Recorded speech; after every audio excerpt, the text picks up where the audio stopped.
Son, and Holy Spirit. Amen.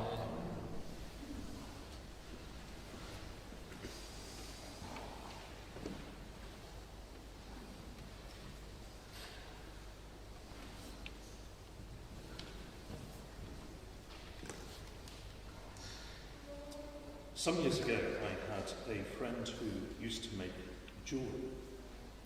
She was a member of my congregation in the town of Hammam in Germany. And I never fully understood our first reading today from the book of the prophet Malachi. It comes right at the end of the Jewish scriptures. And there is that reference to fuller's soap and a refiner's fire. The soap image is probably obvious to us. It is about a sense of cleanliness, of washing clean, of making fresh. But this lady Noli, who made jewellery, pointed out that when a jeweller is melting gold or silver, the point you know that it is ready to be poured and to be made into jewellery is the point at which you can see your face in the molten metal. When you can see with great clarity your face in the molten metal, it is ready. There is therefore in this analogy that the prophet Malachi speaks, this image of being able to see things clearly, as if for the first time. And I want you to bear that in mind. And as we go from the prophet Malachi, we come to our gospel reading from the gospel according to Luke. Luke was a physician, and it is worth bearing in mind when we read what Luke has to say, that we are reading from the perspective of somebody who cares about the dignity of the human person as a healer, as a physician, as a doctor. And imagine, if you will, the baby Jesus is brought to the temple in Jerusalem. And there were various courts of the temple. And depending on who you were, you could go into various courts. Right in the centre was the Holy of Holies, and that was a place which was empty, in which the Spirit of God dwelled. Once a year, the high priest of Israel would go into the Holy of Holies, else nobody went there. And outside the Holy of Holies were successive courtyards.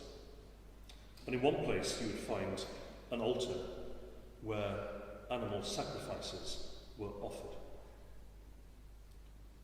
Bulls, animals.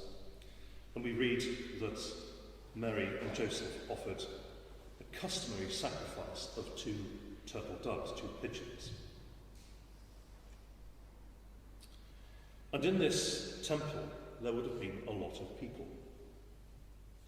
We read of Simeon, "Now let your servant depart in peace according to your word. For mine eyes have seen the salvation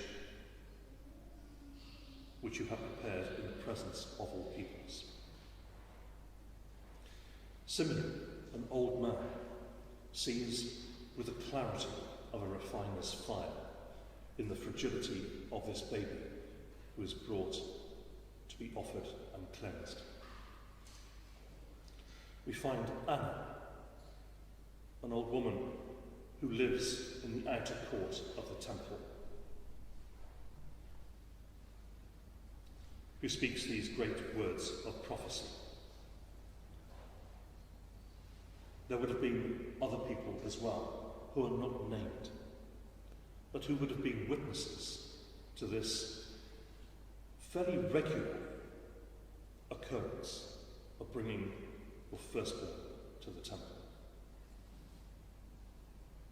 And imagine for a moment, if you will, that you yourself were there, in a crowd. Imagine for a moment that the spotlight of the crowd turns on this young couple and their child.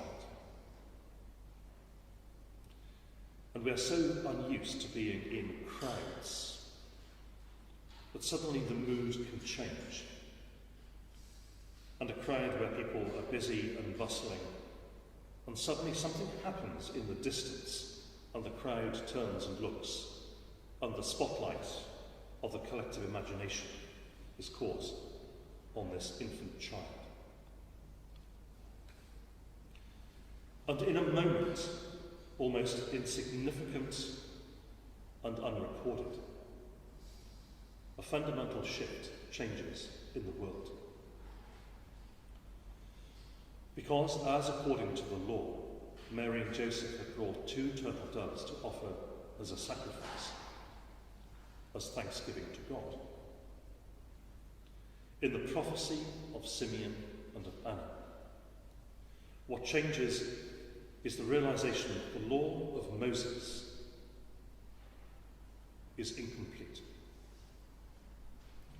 That through this humble, fragile baby, born into poverty, who will do great things,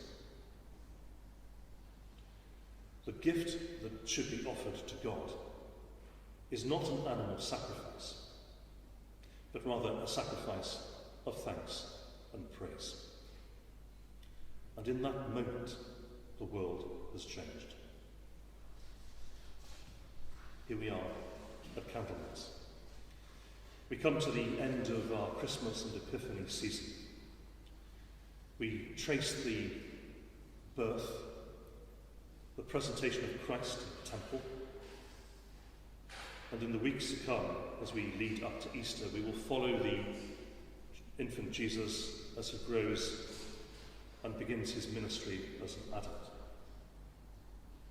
But it is this moment when in the temple in Jerusalem all eyes of people and all expectations turn, and in a moment the sacrifice of animals is shown to be incomplete. God does not want dead things. God wants our sacrifice of thanks and praise.